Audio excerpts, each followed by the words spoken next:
Conversaciones con Sri Ramana Maharshi. Tomo 1. Prefacio. Estas conversaciones, publicadas originalmente en 3 tomos, se presentan ahora en uno solo. No hay duda de que la presente edición será recibida por los aspirantes del mundo entero con la misma veneración y respeto que la anterior. Este no es un libro para leerlo a la ligera y dejarlo de lado. Está destinado a proporcionar una guía infalible al creciente número de peregrinos que marchan hacia la luz sempiterna. Nuestra profunda gratitud hacia Sri Munagala S.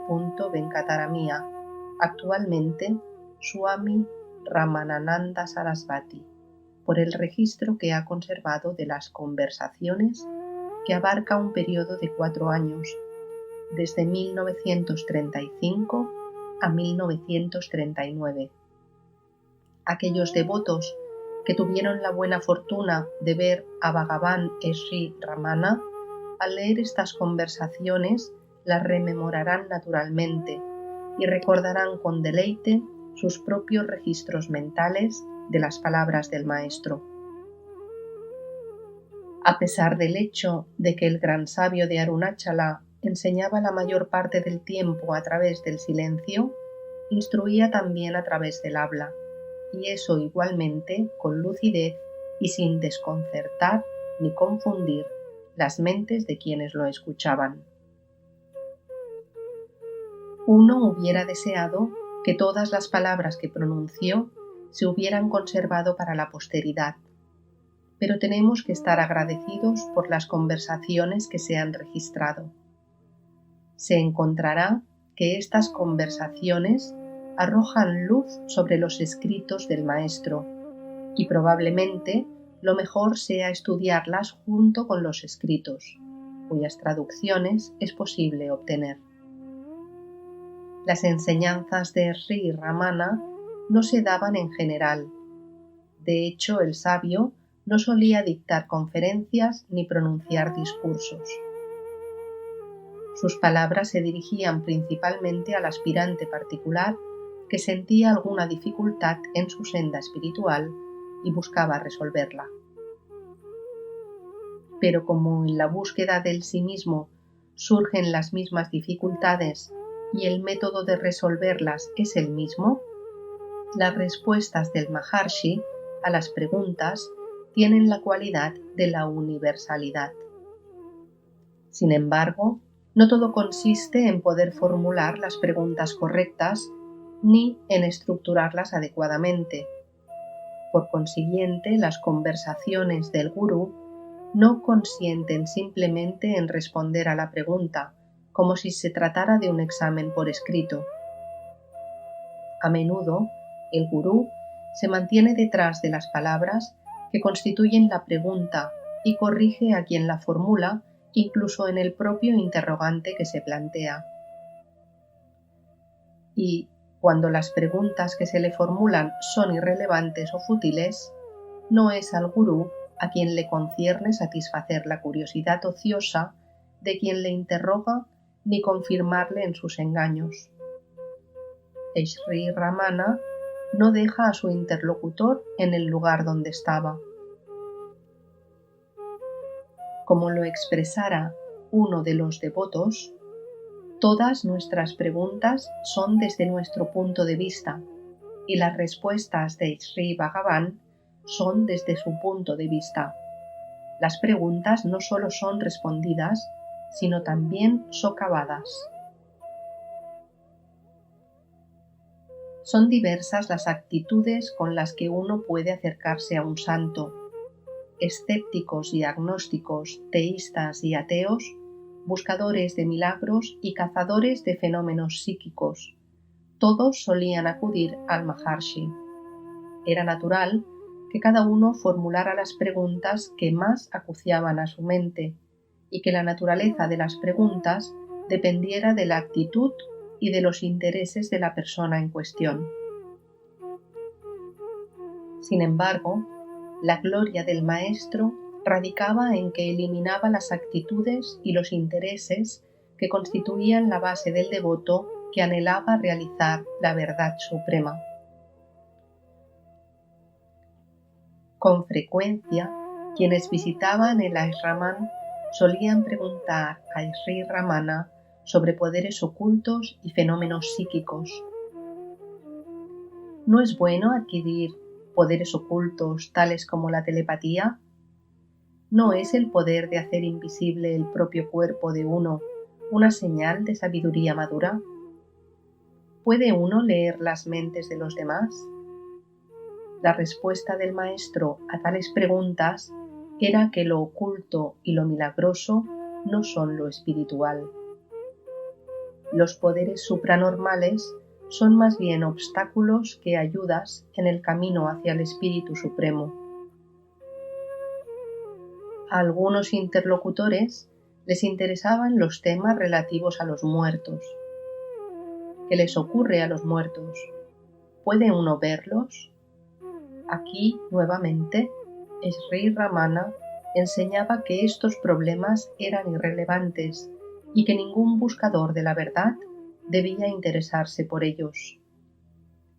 Una señora aristócrata y distinguida que les visitó una vez le preguntó: «Maharaji, ¿podemos ver a los muertos?». El maestro respondió: «Sí».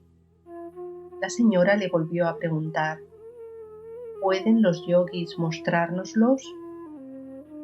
El maestro respondió: «Sí, pueden, pero no me pida que se los muestre, porque yo no puedo». La señora preguntó otra vez: «¿Los ve usted?». Y el maestro respondió: «Sí, en sueños». La enseñanza central de Sri Ramana es la indagación del sí mismo o autoindagación.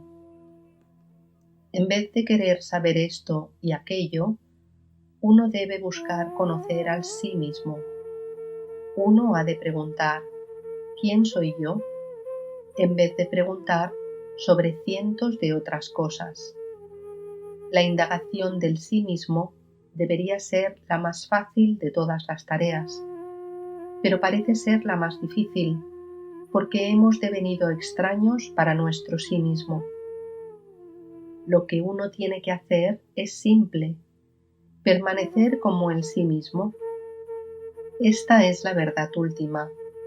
Este es el estado inherente, natural y eterno de uno. Debido a la ignorancia, nosotros nos identificamos con el no sí mismo. La más sutil de todas esas identificaciones es con el ego. Busquemos la raíz del ego. ¿De dónde surge este pseudo sí mismo? Al final de esta búsqueda encontraremos que el ego desaparece dejando que el sí mismo eterno brille.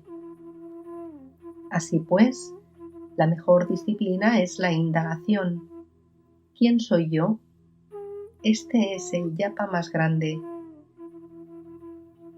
Este es el verdadero pranayama. El pensamiento yo no soy el cuerpo, naham, es la exhalación, rechaka. La indagación ¿quién soy yo?, koam, es la inhalación, puraka.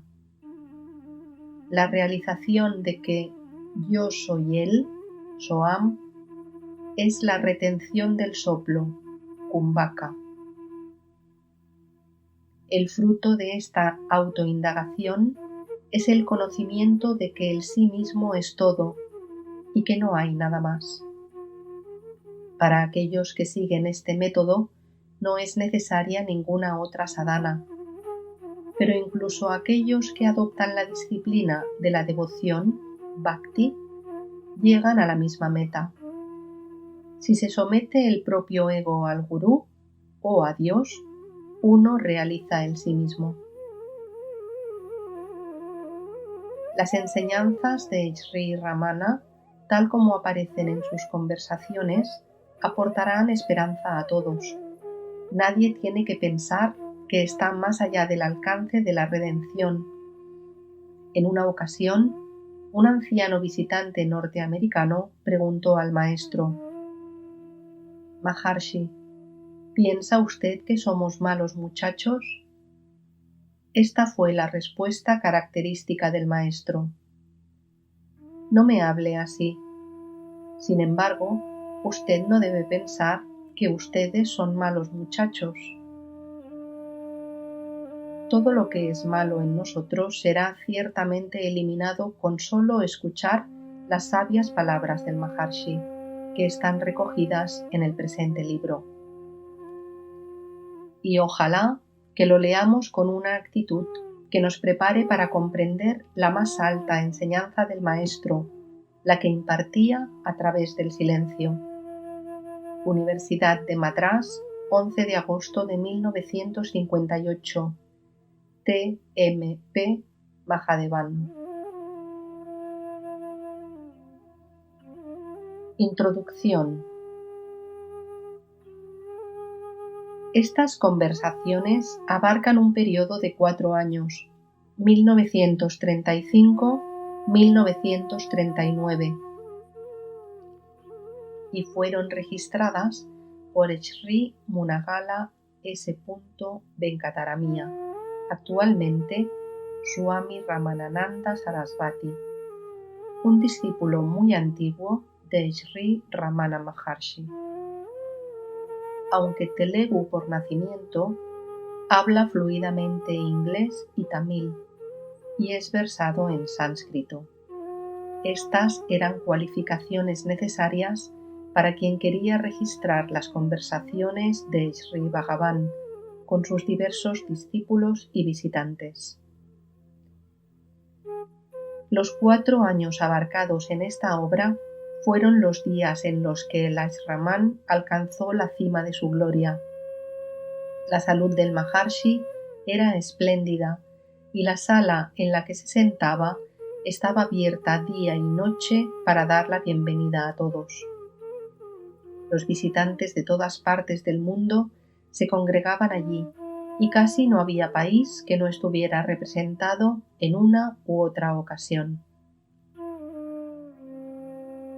La guerra interfirió naturalmente en esta afluencia de gentes, aunque con el paso del tiempo el número de visitantes indios siguió creciendo.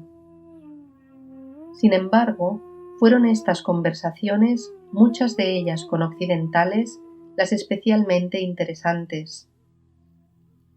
Aquí encontró su campo de debate la tendencia moderna hacia el materialismo y la irreligiosidad de la que Occidente se enorgullece.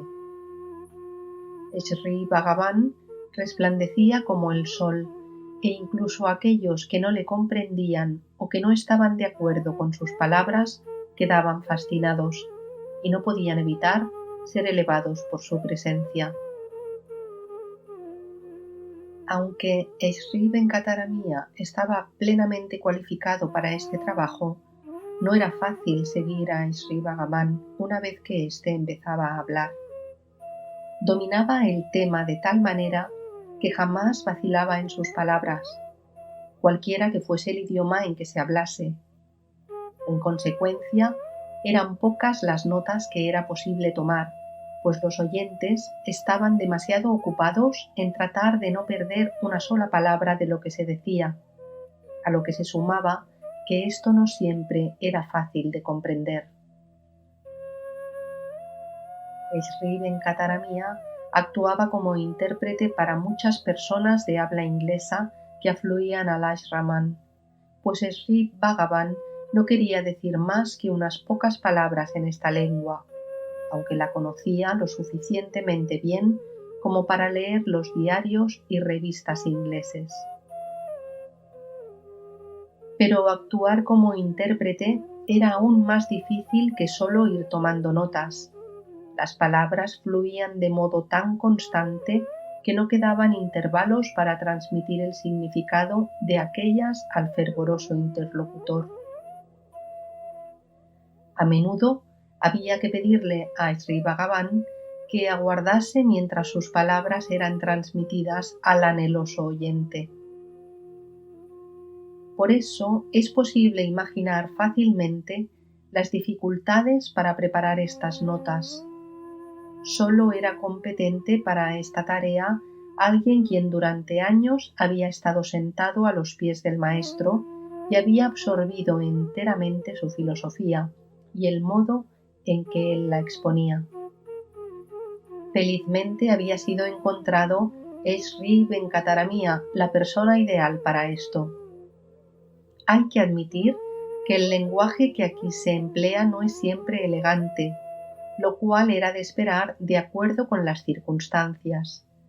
Sin duda, podía haber sido corregido, pero en gran parte se ha dejado como estaba, pues se juzgó que de otro modo se habría perdido una cierta espontaneidad que actualmente posee. Aunque las conversaciones fueron en varios idiomas del sur de la India, en su mayoría fueron registradas en inglés y el resto en tamil y telugu. Los pasajes correspondientes a estas dos últimas lenguas se han traducido expresamente para este libro. Las anotaciones completadas se mostraban a menudo a quienes formulaban las preguntas para que las verificasen, pero el escrito en su totalidad tenía el sello de aprobación de Sri Bhagavan mismo, pues los registros se le mostraban siempre para su aprobación o para las modificaciones necesarias después que habían entrado en el libro de notas. Por eso podemos estar seguros de que en este libro tenemos la enseñanza exacta del maestro y al leerlo estamos sentados una vez más a sus pies en la antigua sala, bebiendo cada palabra que cae de sus labios. Raptados por su sonrisa, por el movimiento de sus manos delicadas o por sus actuaciones, pues él era un verdadero artista, que a menudo representaba el papel de la historia que estaba contando para familiarizarnos mejor con su tema. Tal vez haya algunos que se sientan inclinados a criticar este libro tildándolo de monótono, pero esta supuesta monotonía es deliberada, pues siempre se expone a algún punto nuevo, por parecida que parezca la conversación. Sri Bhagavan recalcaba siempre esta verdad esencial y única, necesaria para la liberación, de que hay solo un sí mismo y nada más que el sí mismo. Conozca eso y conocerá todo lo demás. Nunca se repetirá esto demasiado. Indudablemente, la aprehensión intelectual de este hecho le pone a uno en el camino, pero una vez que el camino ha comenzado, el conocimiento mental debe devenir entonces una experiencia efectiva. Para conocer una cosa absolutamente y no sólo superficialmente, uno debe ser esa cosa.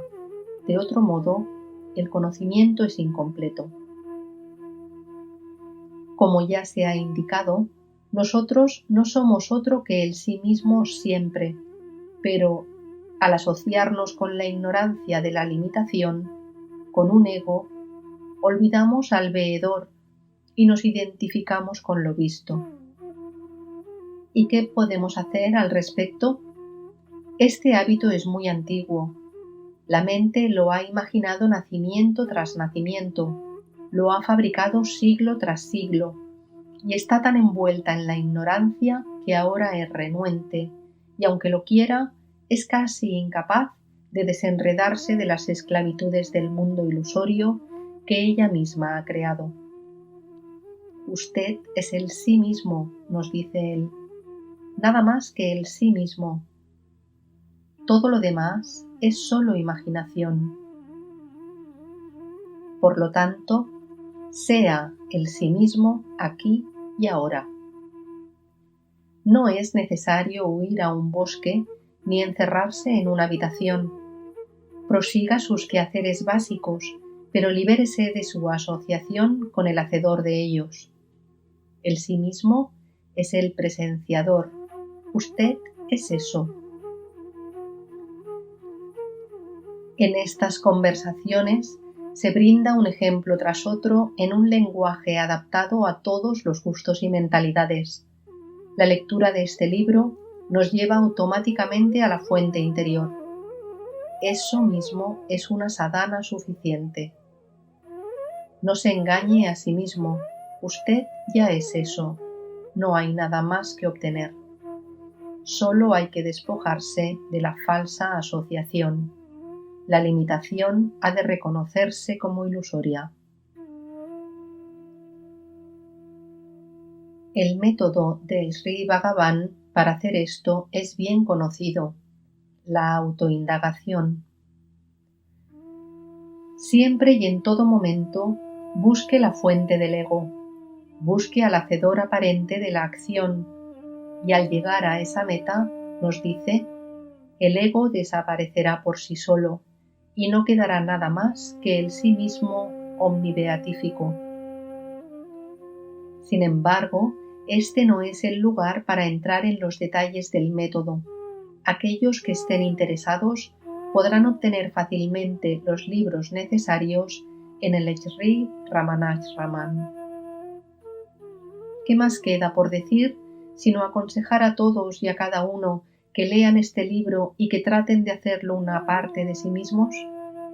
Ni una sola palabra ha de pasarse a la ligera, ni una sola conversación ha de desecharse como superflua.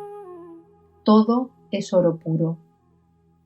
Y aquí encontramos otra vez ante nosotros y en persona a Sri Ramana Maharshi, siempre vivo, enseñándonos con sus inimitables palabras para nuestro beneficio y deleite. Sri Ramanashraman, 1 de enero de 1955. Sadhu Arunachala, Mayor A. W. Chadwick.